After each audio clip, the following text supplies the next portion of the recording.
Hi students, today's topic is hypothalamus, the first part of the endocrine system. Till now we have been discussing the basic approach and classification. So let's discuss the hypothalamus. What is hypothalamus, what is its role, and what's its role in the endocrine system? Okay students, before this one, a brief review of the brain structure, isn't it? So brain consists of three parts, forebrain, midbrain and hindbrain. The forebrain is called as prosencephalon.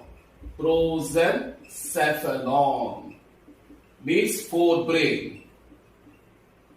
Anterior part of the brain, forebrain, is called as prosencephalon and consists of three parts, 1, 2, 3. Olfactory lobes, cerebral hemispheres and diencephalon. Diencephalon. Olfactory lobes, cerebral hemispheres are not concerned with the topic, that's why I brought it writing here. Diencephalon.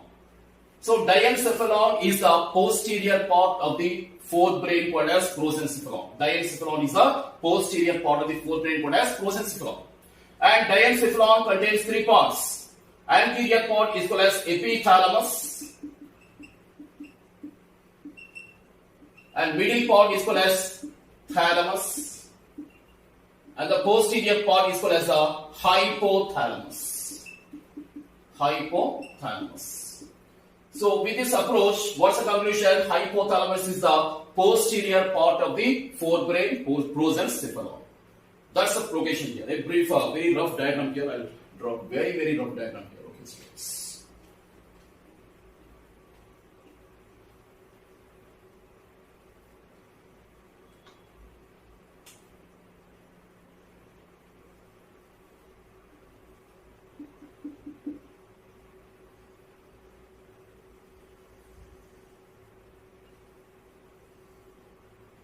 So here I am not drawing entire thing here. This folds were only medulla oblongata, cerebral hemispheres. Here is a midbrain. Here is a midbrain. And here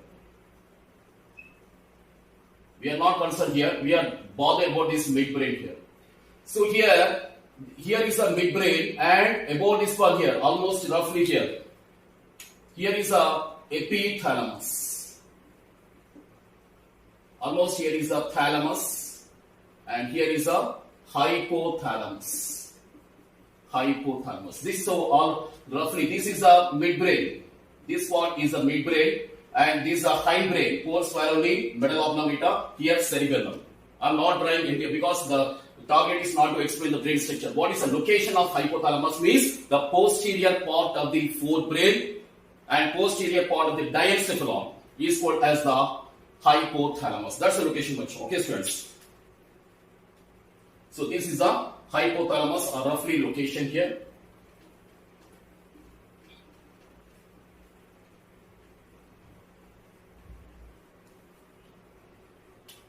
Hypothalamus. Attached to this hypothalamus is a crucial endocrine organ structure called as a hypophysis. Hypophysis is nothing but pituitary gland. Pituitary gland. Hypophysis. Why is called as hypophysis? Because the pituitary gland is closely connected, intimately associated with the hypothalamus. That's why the pituitary gland is called as hypophysis. Clear, students?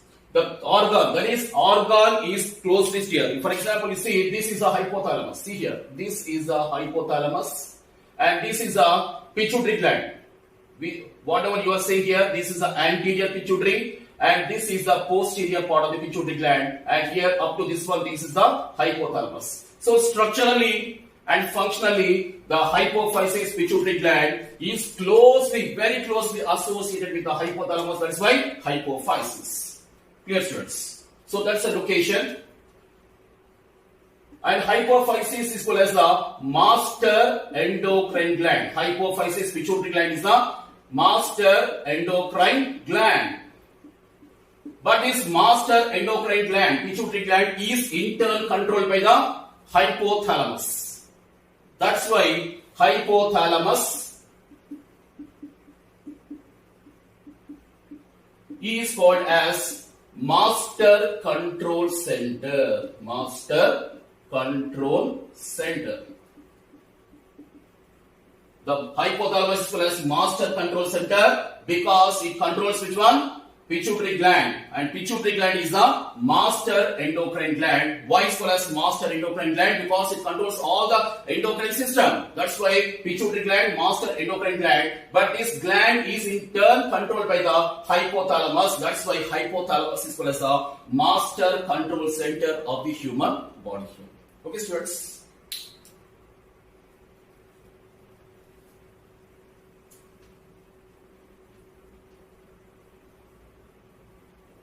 So all of you type in the comment box below what is a master control center of the human body and what is a master endocrine gland. All of you go into the comment box. So next point, hypothalamus. How the hypothalamus is activated. You see here, the human body contains various receptors. When there is a decrease of the fluid level, when there is an increase of the body level, the body temperature, so whichever the metabolism may be, whatever the metabolism may be, various receptors are detecting the changes in the body functions. Receptors are in turn activating the brain. And a part of the brain called as hypothalamus is playing the crucial role in receiving these receptors, sensation from the receptors, sensory impulses from the receptors here. For example, receptors present in the human body. They send which one? Sensory impulses. Sensory impulses. To which one? Any part of the brain. Chiefly which one? Hypothalamus. Chiefly hypothalamus. Then the hypothalamus detects these sensory impulses and releases the various hormones here. Hormones called as neurohormones. Neurohormones are released here by the hypothalamus. Yes, hypothalamus is not an endocrine gland, but it releases various factors and hormones to the pituitary gland so that the pituitary gland is activated and the pituitary gland is in turn controlling the total endocrine system. It is that much important. Hypothalamus is that much important because it releases various hormones. Okay. Because the receptors are present in the human body, they send the sensory impulses, then hypothalamus is activated and releases various hormones. In this way, various bodily functions are controlled by the hypothalamus. Is directly given in the NCERT, direct NCERT line. That bodily functions are in control, direct control by the hypothalamus. Clear, bacho? Now, what is the role? I'm telling you a very, very important role. Crucial role is done. What are these bodily functions? How is controlling? How is controlling the endocrine system? Let's discuss now.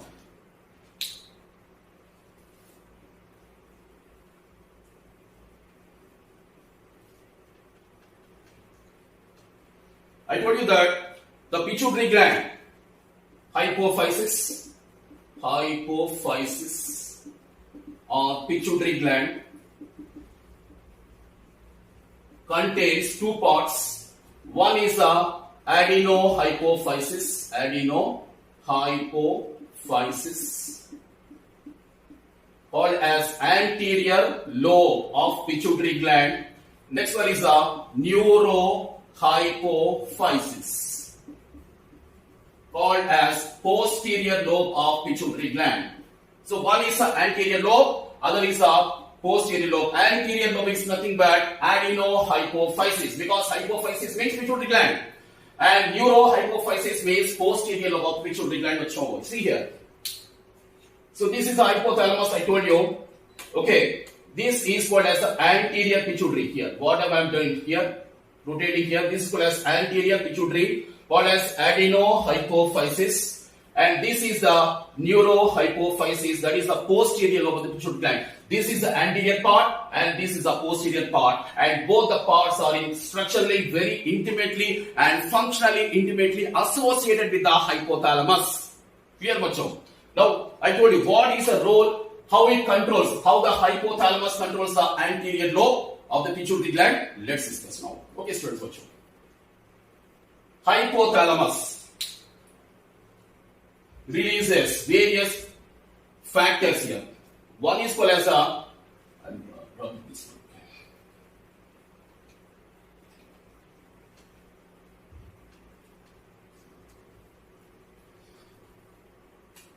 Hypothalamus releases two types of factors. One is called as a releasing factors. Releasing factors. Other is a inhibiting factors. Inhibiting factors. What are releasing factors? They are the stimulating factors. Releasing here means stimulating. They accelerate the effect. They stimulate the body functions. Various hormones are released here, which stimulates. That is called as releasing factors. Stimulation. Next one, inhibiting factors. Their effect is, as the name indicates, inhibition. That is stopping. Inhibition means stopping. Inhibition effect here. So these are in antagonistic effect here. That is opposite effect. Just like when you drive the car. Car is always useful for an example, isn't it? See here, one is a releasing factor, stimulation. When you drive a car to Bangalore, for example. One is accelerator. 130, 140 speed, kilometers per hour. Accelerator. But you have to apply the brake. That is called as inhibiting. Both are important, isn't it? For example, see here. This is the normal growth of the human body.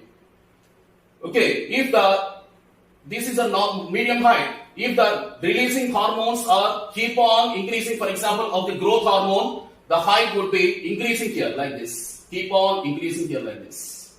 On the other hand, if inhibiting factor is keep on releasing here, that's why both are important. So, let's take an example of the growth hormone. Growth hormone. Growth hormone is called as somatotrophin. Somatotrophin,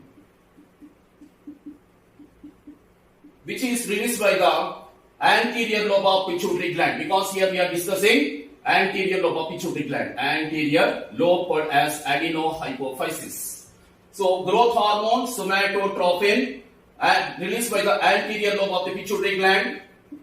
This is a growth hormone, that is normal growth of the human body is regulated by the somatotrophin growth hormone, and that is released by the anterior lobe of the pituitary gland. I told you that hypothalamus through the releasing factors and inhibiting factors controls the anterior lobe. Isn't it? So growth hormone is released by the anterior lobe. How? Only when the releasing factors are released. Releasing factors are released by the which one? Releasing factors are released by the hypothalamus, isn't it? Hypothalamus releases which one? Two sides here. One is called as releasing, other is called as inhibiting. So when the releasing factors are released here, what happens? The growth hormone is released by the anterior lobe. The growth hormone is released by the anterior lobe. So hypothalamus releases the releasing factors. Then the releasing factors, stimulates the release of the growth hormone. So here the releasing factor is called as a growth hormone releasing factor. Growth hormone releasing factor is nothing but somatokinin. Somatokinin. Somatokinin is a growth hormone releasing factor released by the hypothalamus. When the growth hormone releasing factor is released, that is somatokinin is released here, then the anterior of the pituitary gland releases which one? The growth hormone called as somatotrophin. That is inhibition. This is a stimulation. But if keep on increasing, for example, the height is up to restricted here. If it keeps on increasing like this, is it possible? It's not possible. Up to certain age, your height is, when you reach a certain age, your height is restricted. Why? Because inhibiting hormone is also released here to check your growth. That is called as a growth hormone, inhibiting hormone. Growth hormone, inhibiting hormone here. Inhibiting factor here called as a factor. What is that? Growth hormone, inhibiting hormone called as somatostatin. Somatostatin. What is somatokinin? Growth hormone, releasing hormone, because of which your height is increasing. But there should be some check cessation of your height, growth.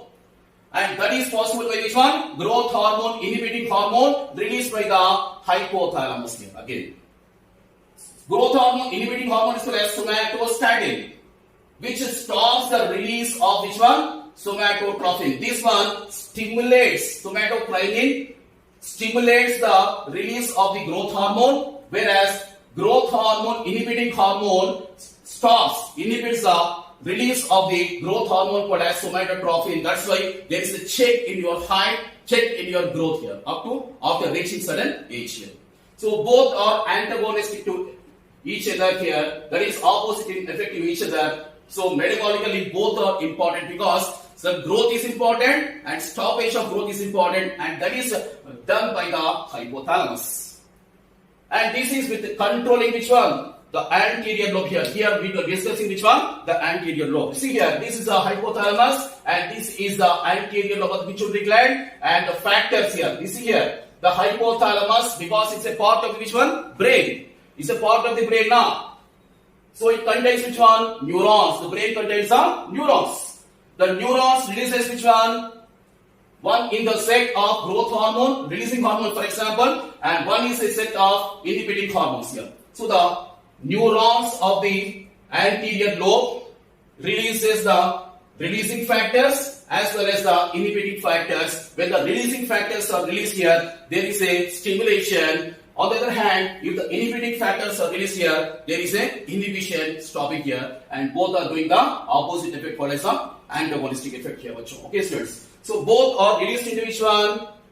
The neuro here. These are the neurons, hypothalamic neurons here. They release these factors, releasing and inhibiting factors into the portal circulation. See here, this is the portal circulation. The neurons through the axons. Okay, when the neurons release here, when the cytons here, they are passed through the axons and released to the axonal endings into which one? Portal circulation. For example, see here,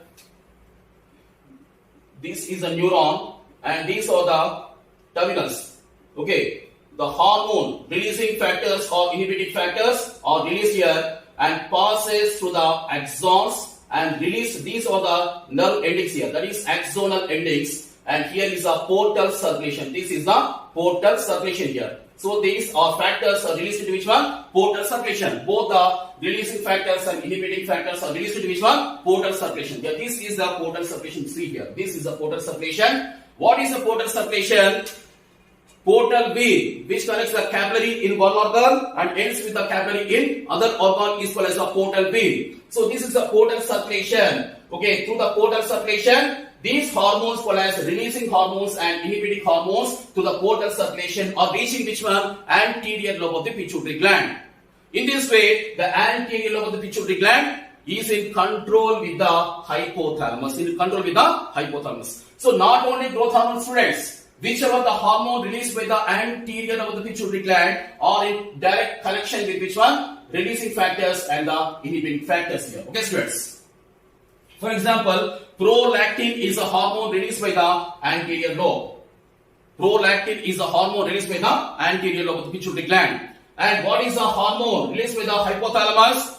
Prolactin releasing factor, which stimulates the release of prolactin. And opposite is prolactin inhibiting factor, which inhibits and stops the release of the prolactin from anterior lobe. Likewise, ACTH is a hormone released by the anterior lobe. In this way, ACTH releasing factor stimulates, whereas ACTH inhibiting factor stops the release of ACTH from anterior lobe here. So whichever the hormone released by the anterior lobe is in controlled by which one? One is a releasing factor, where the so-and-so hormone is released by the anterior lobe, and the stoppage is done by the inhibiting factor, so that the anterior pituitary gland has to stop the release here. In this way, the metabolism is normal. If there is a deviation, it leads to which one? Disorder. Endocrine disorders will be discussing in the later section. Okay, students. So this is with respect to which one? Anterior lobe here. Hypothalamus. To the hypothalamus, portal circulation is there. Portal circulation. Hypophyseal is called as the hypophyseal portal system. Hypophyseal portal system. So that the releasing factors and inhibiting factors are released to which one? The anterior pituitary gland. Now next one is the posterior lobe of the pituitary gland. Posterior lobe.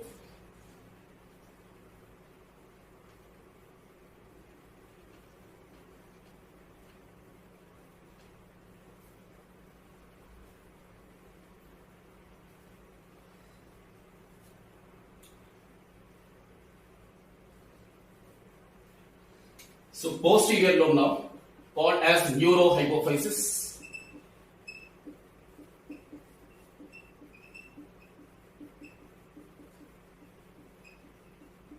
This is the posterior lobe of the pituitary gland, neurohypophysis. This is the hypothalamus. And connected to the hypothalamus is connected to the posterior lobe directly by a stalk-like structure called as infundibulum. This is the infundibulum.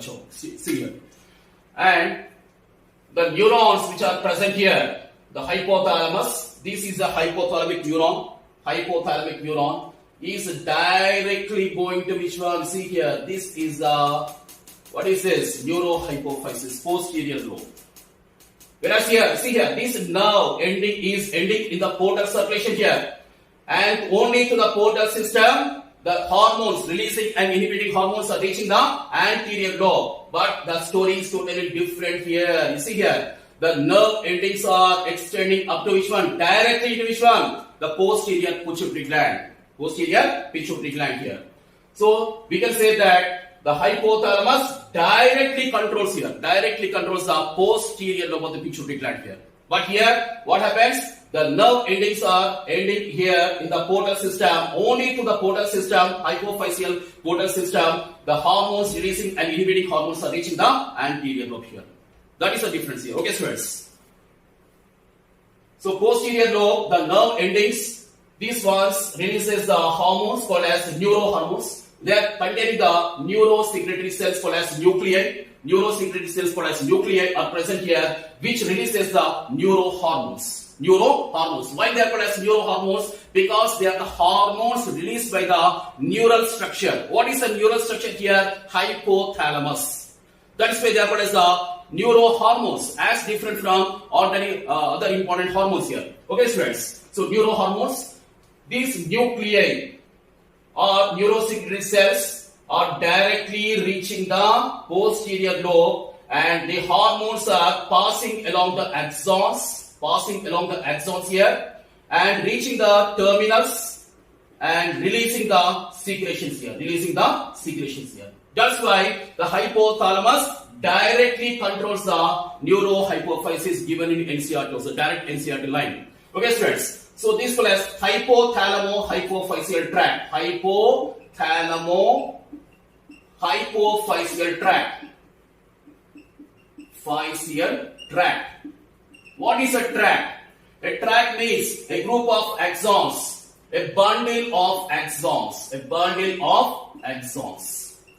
in the central nervous system. This is the central nervous system. Hypothalamus is a part of the brain. That is central nervous system. A bundle of axons, the CNS is called as a tract.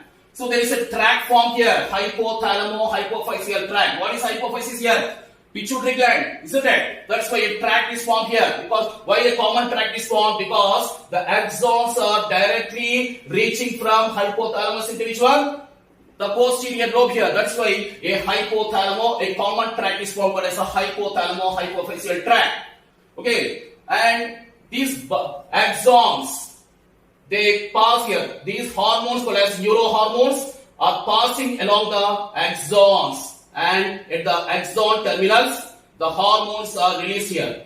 Like these two hormones are there, which are released by the hypothalamus, secreted and released by the hypothalamus. What is that? One is called as ADH, anti-diuretic hormone, also called as vasopressin. Other is the oxytocin. What is the role of this one? We will discuss in the subsequent sessions, because it's a discussion of hypothalamus, isn't it?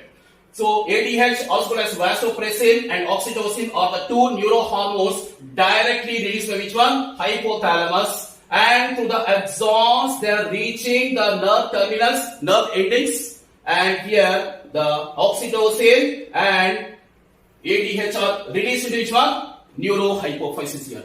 In this way, the neurohypophysis is receiving these two hormones here and storing here. The neurohypophysis, the posterior lobe, never secretes any hormone. On the other hand, it receives the ADH and oxytocin and stores here. And whenever the body requires, the neurohypophysis releases these hormones into the blood. Okay, students. In this way, the hypothalamus is in direct control with the neurohypophysis. Okay, students. Hope you enjoyed my session, all of you.